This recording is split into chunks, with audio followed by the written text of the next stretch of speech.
I think let's, in the interest of time, let's kick off. I think whoever's going to join us will join us. So today we're going to talk about examining how to reduce social and economic inequalities and disparities and how to promote equitable opportunities for all. And on the panel today we've got Sherrie, John, Yugen, and Imran.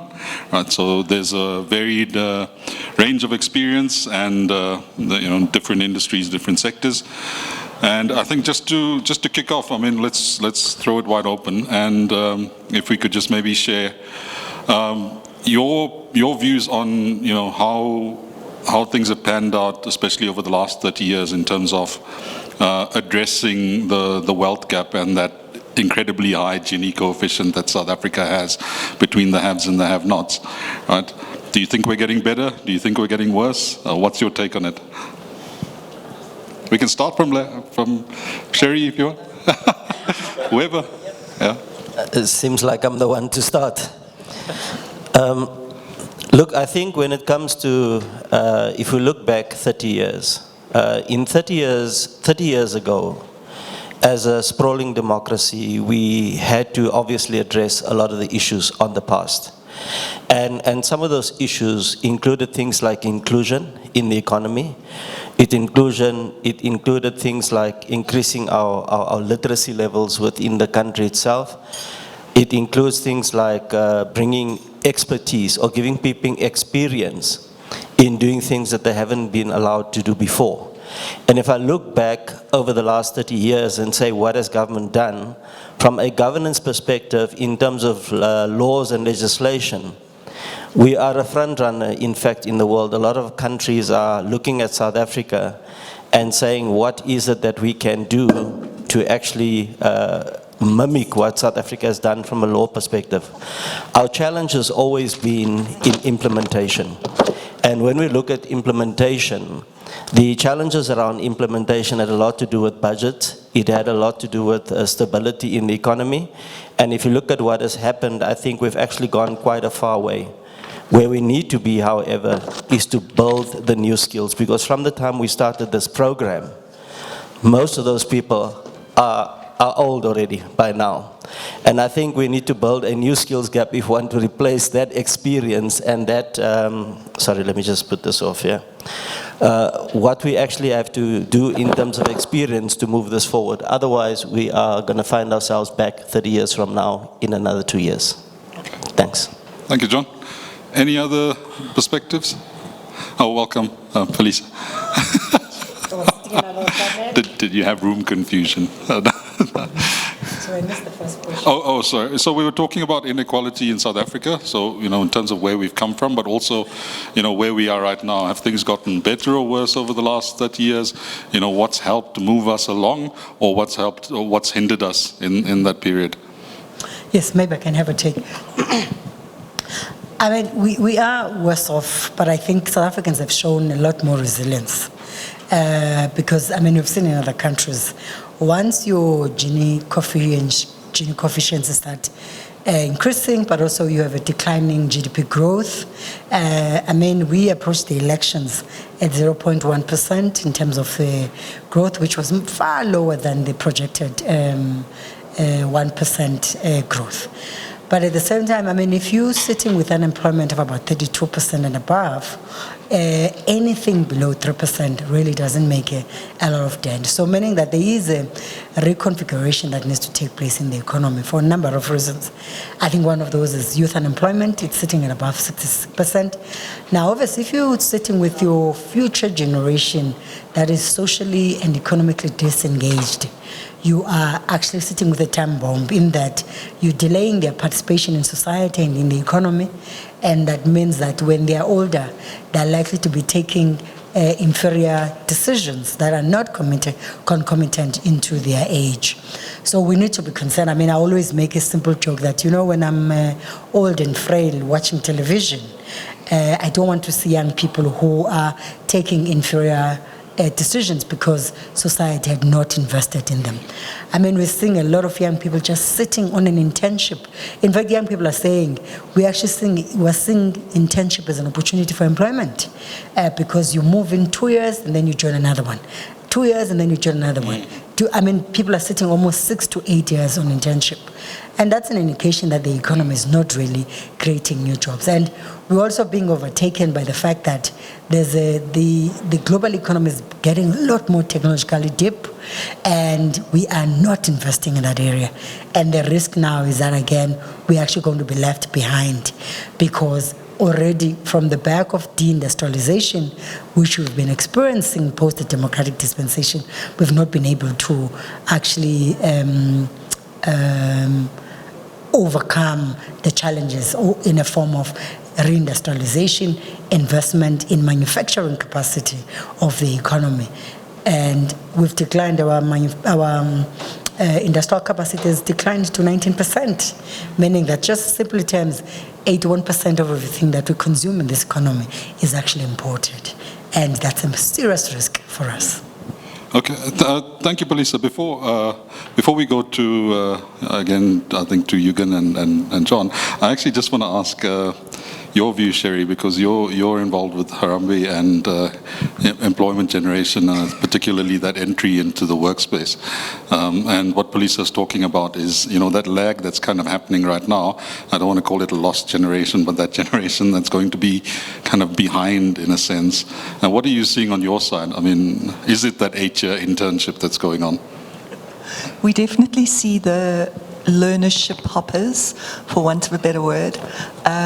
But you have to understand, from a young person's perspective, if I'm on a learnership and I'm getting a stipend, that's now sustaining me, or helping to sustain. It's not a sustainable salary by itself, but it's helping me to improve my life. It's helping me to support my family. And then after a year, that stops. Why would we be surprised that a young person would try and find another one?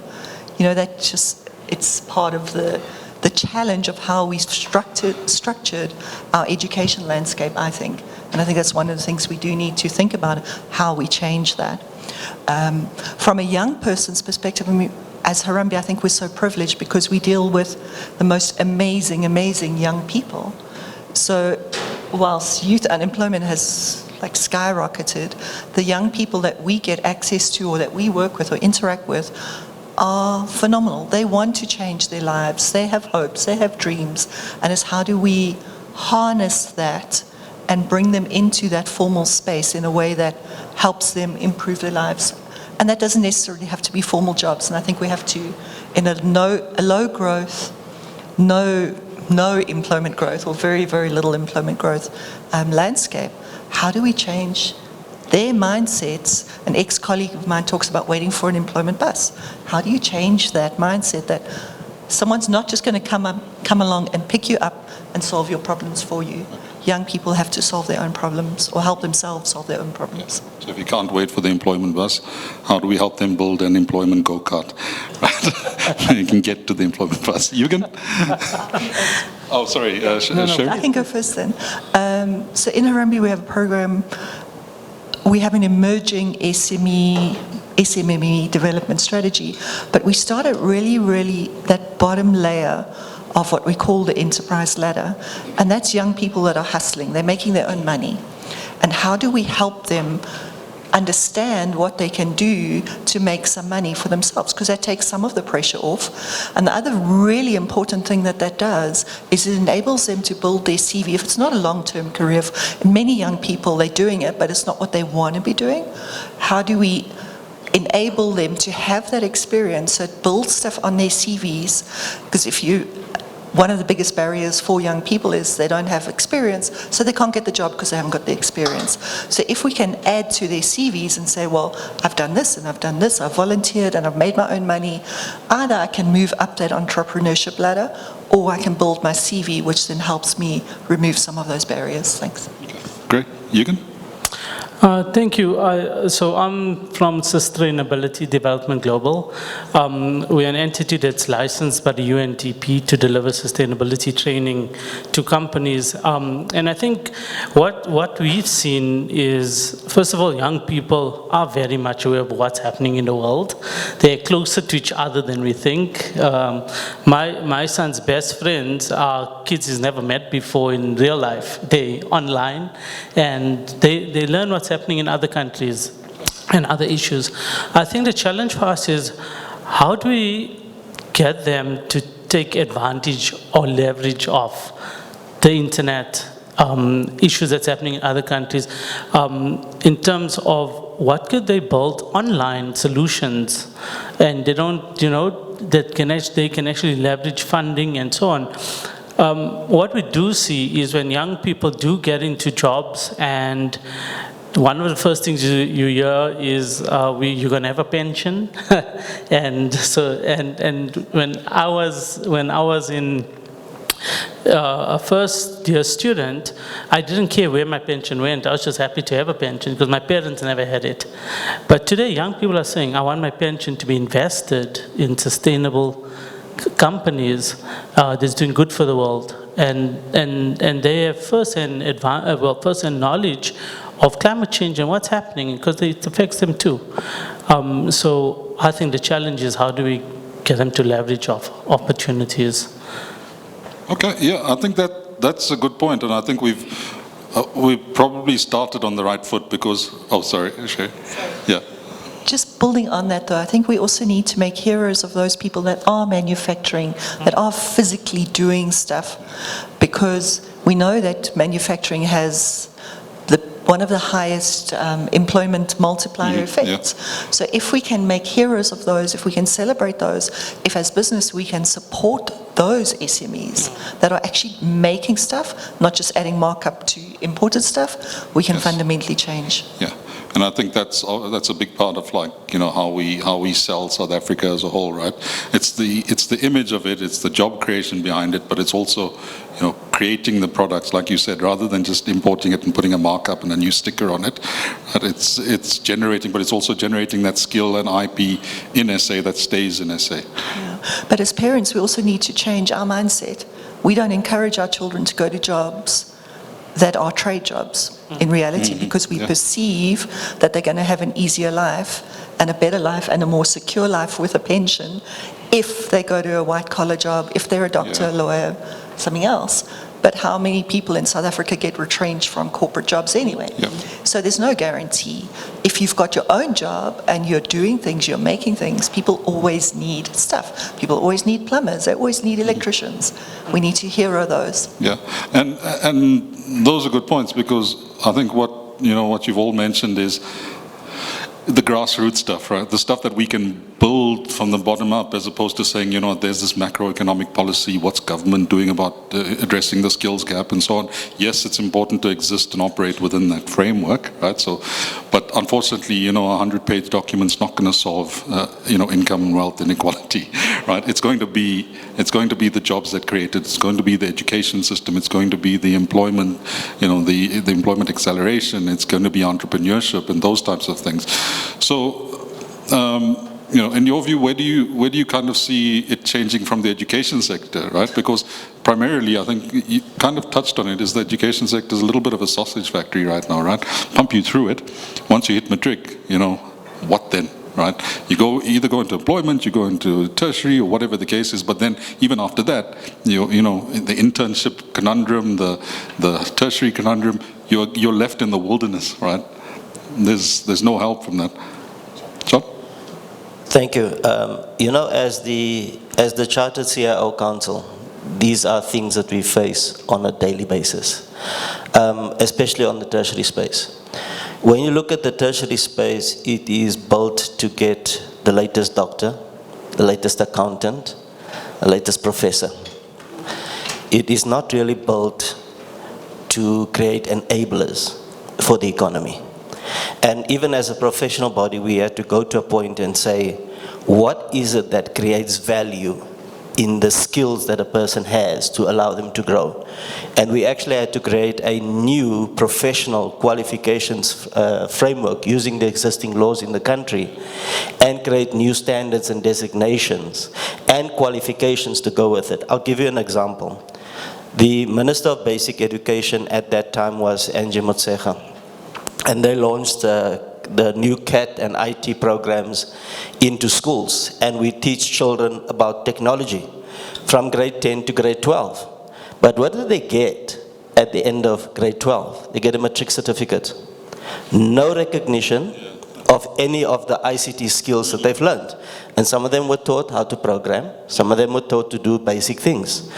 And we then came along as a professional body and said, why don't we certify them with a professional qualification that and give them a master class they can attend, which won't even take 2 weeks of their time, because the curriculum has dealt with most of the other issues, and give them a qualification and they are job ready.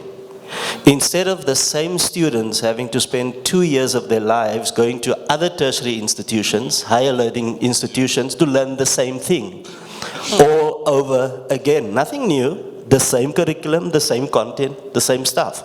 So we did things like that. You also find that in the economy today, there are so many inhibitors that if we don't address them properly, we're never going to get to that point to grow. And I'll give you another example. So the education, we are focused so much on getting a degree other than having a decree to be able to do certain things. And I think internships is a way of getting people to get practical experience in certain things. But what we have done, and I think you mentioned it earlier when you spoke about manufacturing, we gave up the right to manufacture, right? And yet, when you look at where there is the highest of job growth, informal job growth in South Africa, it's in that manufacturing space. People building their own things, people servicing motorbikes from a backyard, people doing things that otherwise we would not have had a gap for the people to do. So I think we need to get back to the basis of saying, let's create a manufacturing capability, let's create that capacity that we need as a country. The only way we're going to do it is if we start legislating mandatory things around giving people exposure. Yes, we've gone far with laws around internships and et cetera, and made the economic value for it for companies that participate in it, but we haven't made it mandatory. And I think if we don't have what I call a grandfather process that we apply throughout our economy, we're not going to survive. I'll give you an example. If you go to Taiwan, as an example, there's one thing you'll notice when you get to Taiwan. From the time you get off the plane up until the time you leave again, you'll find that elderly people are cleaning the pavements. They're keeping the city clean. And you'll find elderly people as well are the mentors, the people that speaks to and the people that advise how things must go and where things must do. But you find the workers, the people that actually deliver are the youngest, are the young, the youth, the women, the children. These are the people that actually deliver on the economy because they have the energy to work, they have the energy to create, and they spend time, effort and money to build capacity and capabilities within these people to do that. In our instance, you're going to have to wait until I die or retire or whatever comes first. But there they've taken a distinctive choice as an economy to say the delivery is done by the youth, the management oversight and guardianship is done by the elderly, and the menial jobs are left for people that, and there you retire after 70 if you want to, if you can't work anymore. So I think this thing of retirement also we need to relook, because the challenge that we're having is I live for 65 or 63 depending which economy I'm on, and after that what then? I've spent the last 60 years of my life gaining knowledge and skills that could actually develop the next Bill Gates or the next Elon Musk or the next whoever, right? But we don't do that. So I think those are things we need to start changing and change pensioners into practitioners of knowledge that can pass that down from generation to generation. Thanks. We'll go Sherrie and then Phelisa. Okay. So I think, you've prompted a few thoughts. Thanks, John. Firstly, I think one of the concerns I have about the IT stuff in the basic education space is we think we've solved all our problems by kind of having two main courses. But actually a lot of the young people we have in Harambee don't have basic digital literacy. That's the first thing we have to solve. If they get to a workplace, they have to understand the basic tools that they're going to need in the workplace. I spoke to some young female entrepreneurs, part of the Sachin Foundation project, and they took to Yes for Youth employees. And were very happy to support the program, happy to have that support in their businesses. But those two young people were tasked to produce a PowerPoint presentation each. After 2 weeks and multiple check-ins, they hadn't done it. And one of the young people said, but I didn't know how to change the format of the title. And that's like a basic skill. And if you speak to a lot of SMEs that are giving young people those chances, they are not coming in with, they don't need to come in with experience. And I think that's one of the changes from business. They don't need to come in with experience, but they need to be able to come in and do basic things. So I think that's the first thing. Then I think the other thing, in a different project, not my Harambee work, one of my colleagues implemented a project where she leveraged young school kids, taught them to use basic WordPress skills. So as part of their project, they had to partner with an SME or a not-for-profit in their area. They got, I think, 8 different companies that they could work with, and they had to produce a 5-page website for those companies. The young people got CSI hours, or their service hours in school, which they need for life orientation.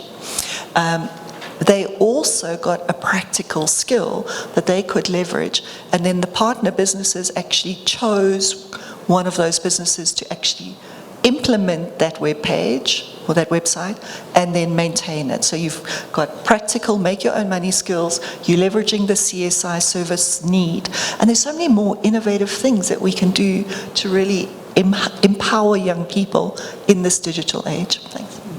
Well, Phelisa?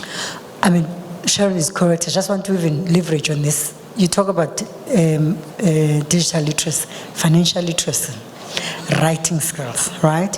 But also there are even other dynamics around the psychosocial aspects of where young people are coming from. They come complete from there. I mean, there are young people who would come into a training program without having had a breakfast, right? And where they're introduced into two worlds, they move from an informal settlement and then they come into this nice fleshy building. So there have to be two people in one day. And I think some of the dynamics we need to deal with. But then coming into what are the things that we actually need to do? So one of the key things is the fact that we're currently spending 59.2% of our GDP on social policy. And then we spend less than 10% on industrial development. The second one is that we don't have an alignment between our education program broadly and industrial strategy and private sector needs. And that disconnect finds itself in how in the composition of labor market, but as well as in the state of the economy. And then, so what then needs to do, there needs to be a reconfiguration on where the country sees its own priorities. So for instance, if we're saying we have strategic sectors in the economy, which are important to build manufacturing sector, you need to embed that within the high school system. Don't wait until the post-metric qualification. Because if you wait until then, some of them, you're likely to have lost young people and they're likely to have dropped out of the system. In fact, data shows that actually a lot of young people are dropping out, 50%. So if you have 1.3 million kids that are registering for grade 1 today, after 12 years, only 50% that are making through to grade, and you're not able to trace them. And let's just say some of them that you're likely to trace them, they join the TVET college. So you're sitting with a good 25 to 32% of kids that you can't trace, you don't know where they are. And obviously, that's part of the risk. So if you then actually tailor the education system very early, right, towards a skill-oriented approach, instead of embedding a lot of theory, then you'd know that even if you lose the kids from the mainstream schooling system, they know how to fix a cabinet, they know how to fix the door, they know how to fix the window, they can do electronic stuff, they can do this and do this. But also you embed financial literacy because they as well, and digital skills. So there needs to be, what we would call holistic development of young people needs to take place at high school level, which I think the work that Harambee is doing is actually quite good. But unfortunately, they only pick up kids when they are post-teenage stage. But if they pick them up very early, you're likely to actually deal with a lot of issues that young people get to be involved in. I mean, just the last point again, private sector as well is a little bit mischievous. And I hope there are no private sector people in the room. They are a bit mischievous because I mean their deployment of resources as well is actually quite minimalistic, but also very based on a very old-fashioned corporate social responsibility. It's important to build a school, right, as an infrastructure. But you can imagine when you're starting to embed a skills-oriented approach while young people are still within the schooling system. So the multiply effects are a lot more. Because then building infrastructure from a schooling, you can always pass on and say, come and do the building. But we will then invest on the skills capacity of young people. Then in that way, you would know that actually, because I mean, one of the things about privacy, for them, it's like we spent money, right? We've given them food. I mean, you know, the time for food parcels, by the way, it's over. It's over, right? Practical skills, but also roping in social entrepreneurs. I mean, one of the key things in South Africa, we have a lot of social entrepreneurs who are doing work that is not funded. But roping social entrepreneurs, because embedded in the work of socialpreneurs, there's always a commercial value. And sometimes they don't know how to actually derive the social value. And that's the strength of private sector, is to help people who are doing social projects to actually discover or extract the commercial aspects within the social. In that way, you're building sustainable businesses that actually has both interface of both the economics, but as well as the social aspects of the projects. Yeah, brilliant. Let's go to Yugen, and then Sherrie, and then after. Sorry, forgot the mic. Let's go to Yugen, Sherrie, and then I'd actually like to get some views from the room. I can see a lot of people nodding, right? Thanks. I think, a large portion of the unemployed youth are in our communities. And if you were to look at the South African SDG report that had come out, the most recent one, you would see from all 17 goals, the least amount of information that we have is on our communities. That's 40% of what they have and what they're reporting to the UN. Now, if at that level you're not understanding the skill levels in the communities, especially what the youth have, then it makes it very difficult to make decisions going forward. I think when we speak about private sector, and also this morning we heard a lot about the SDGs and why it's a great mechanism to get private sector to get on board, is because there's a roadmap that you use that's globally accepted that international companies could be following as well. And it's a great way to then mobilize the resources needed, or co-resourcing. It's not just finance, but skills, international skills that's also involved in higher education. And bring that into South Africa, and yes, get the private companies to come in and assist. And I think, we may miss a trick here because we're not meeting each other in terms of the skill sets that we need. And that's actually asking the youth, what is it that they have? And what is it that they're interested in? Yes, they need jobs, but are you really interested in that jobs that are available? Or with your skill sets, create jobs for others as well. So I think we really need to get that information too. Thank you, Yugen. Okay. Let's go, Sherrie. Okay. So going back to what Phelisa said, she prompted something in my head. Young people don't know about all these jobs that are available. We don't have role models, and it's part of the history of South Africa, that they don't know that all these jobs, and they don't have people who can role model work behaviors, they don't have people who role model those jobs. So we need to create that awareness, firstly, of all of these options that are out there for you as a young person. And at the same time, we need to support young people with what they need to do to be successful in those roles. Early in our democracy, someone said to me, people who become directors are the children of directors. And the reason it is like that is because they have someone teaching them how to behave in that role. But in South Africa, in our context, we don't have parents in big corporates teaching the young people that they live with them or that they interact with how to behave, because they're not in those roles. So how do we then create those support structures to enable that? And that's a big change that we need to do, but we need to tell young people what those options are. We need to tell our teachers, they need to understand what those options are, because they're the ones who tell young people what to do. Parents tell young people what careers to choose based on what they know, based on the money, based on the credibility of the job. So we need to change all of those things. And then the last thing I want to say is I think we need to be honest about ourselves. If you look at the tracer studies of employment from TVETs, they talk about a 40% absorption rate, but that 40% absorption rate includes work-based learning and internships. That's not real employment. So I think if we actually had to see the real numbers, I think maybe we'd do more action, we'd do more to fix it. But internships are a great idea, but in practice, in South Africa, where you don't have employers that have the capacity, that are growing, that have the need, it's really hard to make it happen. We need to find other solutions. Okay, thank you. John? Thank you. You know, I love the comment about employers or private sector being mischievous. They are purposefully mischievous, and there's a reason for it.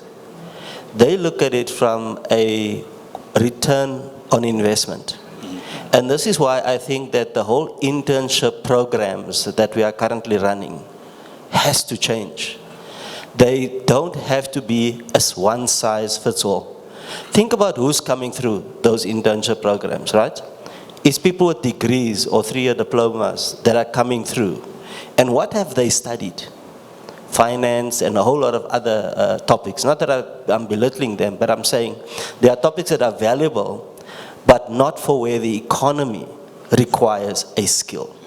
So I think the internship programs that we have needs to become more skills focused in terms of finding the right people. I can guarantee you that if you have a spaza shop and you're running a spaza shop which essentially is a retail business, and you have interns, and you have money, and you want to take 10 interns, are you going to take university graduates? Or are you going to take people that are going to help your business grow? Yes, you might take one university graduate because you need a CA wannabe to tell you how you're spending your money if your spaza shop is that big. But you want people that can understand the value of money, that can understand marketing, that can understand how do I get more customers through my door, how do I get my products to the customers that I'm supposed to service, how do I price myself better, how do I get the right pricing with the services that I'm currently doing. So I think these are things that we have to start re-looking as an industry and say, when we do internships and educational programs, we need to partner with this mischievous bunch of private sector and find out what they need in their businesses that will help them grow their business. And I can promise you, if we do that, you will have targeted programs that would actually help grow these businesses with skills they can actually absorb and take. Thanks. Okay. Thank you, John. I think before we go for final thoughts from the panel, I just want to maybe do it a little Jerry Springer style and go to the room, right? And maybe we can do like 2 quick points of view from people in the room, and I'm targeting you specifically because your take on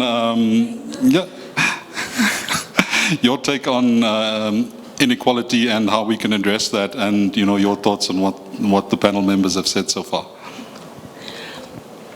Hello everyone. So I was actually sparing all my bombs for when I sit at the chair, because we're going to be talking now, but I guess this would be the opportune time for me to then address the mischievous bunch, as I am from the private sector and I'm proudly from Redefined Properties, not too far if you would like to take a walk. So I'd like to just bring in the concept of how can the private sector come together with NGOs and other organizations that are actually primarily focused on skills development. I would then say, as redefined properties are commodity, right? But people are a business. Let me tell you how. Our purpose is to create and manage spaces in a manner that transforms lives. I'll give you one innovation that we've done. At Matlosana Mall, this is a shopping center in the northwest that we have given 350 square meters of space for a learning center. We are working with organizations that come in and bring in programs for adolescents learning. What I'm saying is we don't always have to focus on academics.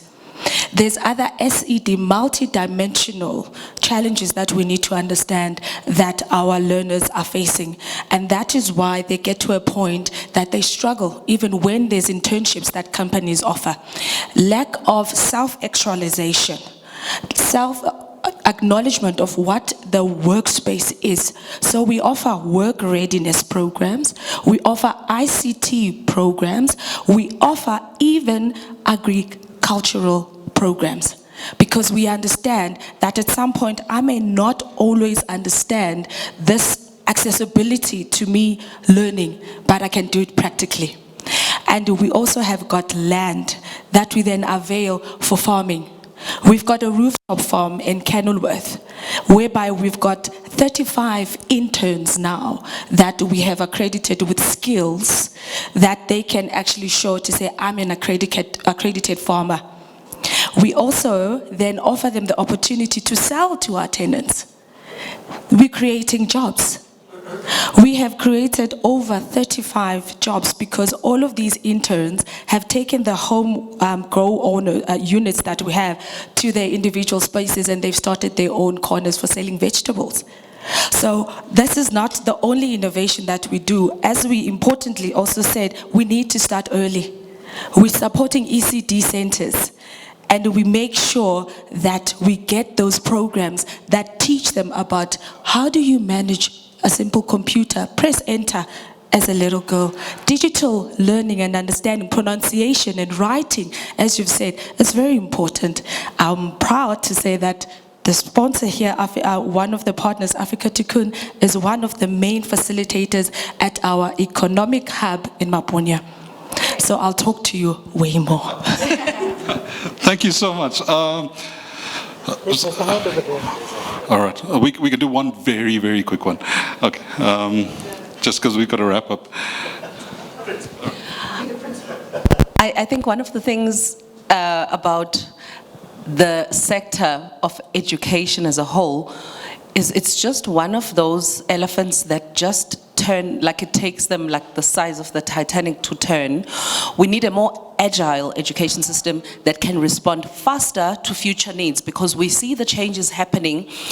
Evolution is taking place every day in our social and economic spaces, but we are not able to produce the skills needed fast enough. And we've got the capacity in the education institutions that we already have. So my view is not so much reform itself. We've got the policies. We just need a faster changing education. And then also in the corporate space, implementation and monitoring of the labor related reforms, like whether it's minimum wage or whatever it is, we just require accountability in those reforms that exist, because they are there. If I can just add, it's not just education space, it is the policy space. It's that ability to respond and react across all of our government departments, not just education. All right, we're going to wrap up. So, final words from the panel. Keep it to 2 sentences. So Harambee wants to partner with people. We can't do what we want to do. We can't achieve our ambitious targets without partnering with other people who are working with young people. So we partner with Africa Tikkun Services. They're amazing. But if you're working with young people, come and talk to us, because we're trying to work to remove the barriers for young people to get that leg into the world of work, to get their second step into the world of work, and really to fundamentally change lives. Thanks. Thank you. John? The Chartered CIO Council, in terms of digital literacy, is creating new professional designations and qualifications, certifications and skills. Because we realize that people are not only want to go and study at university, but they have to do physical things. And you'll find that students are taking YouTube videos and building a new computer or building a this or building a that. So ours is making sure that they've got access. Because access is important. Without access to the internet, they can't do anything. We need to make sure that they have communities that they can be part of, where they can grow with communities that have similar interests as theirs. The third thing that we need to do is to find industries that would actually upsell or retake what they have created and utilize them and develop them further, but give them an economic vehicle through which they can off-sell their services. The fourth one is open a digitization world to them, where they can run their own platforms, can run their own e-commerce portals, etc. So they could actually then take their own products to market, and their market becomes the world. Thanks. Yugen? Thank you. I think a vital point is the role that private sector has to play. We cannot step away anymore and treat sustainable development as if it's a CSI project. It must be part of your business models. It must be where you are investing and putting your capital. And that's what we do at Sustainability Development Global. And yeah, it's a very important part of the puzzle. Thank you. Thank you. Thank you. We need to trust young people and black people in terms of the products they present in the market. We must support local markets, because at the heart of ensuring that everyone else is able to participate in the economy is to really break this highly centralized economy. You decentralize it and you facilitate access to income, circulation of money within communities. Collaboration. Right? But collaboration that is outside of race. I'm going to say something that is so sad. You know, I'm a development economist. I didn't introduce myself here. You know, when you want to unlock an opportunity, if I'm speaking to a white woman, I have to be introduced by another white person. I have to be introduced by another. Then if I have to, and I think we need to also break these racial-based relations. Because the racial-based relations means that I can only trust when there's a black person who has to unlock. But if it's a white person, then I need to be introduced by somebody else. Then if it's an Indian person, I need to be introduced by another Indian person. So I need to get a racial-based sponsorship. And it needs to end, because younger people are showing us that this racial-based society, it's not working. They're showing us, and they're actually catching us off guard, by the way, right? So we really need to really demonstrate that we are all committed to build a society that actually is able to recognize everyone's capabilities outside of racial norms. All right, thank you guys. Really appreciate your input, and thank you to all of you for participating and being here and being attentive. I think with that we can close and move on to the next one. Thank you. Thank you.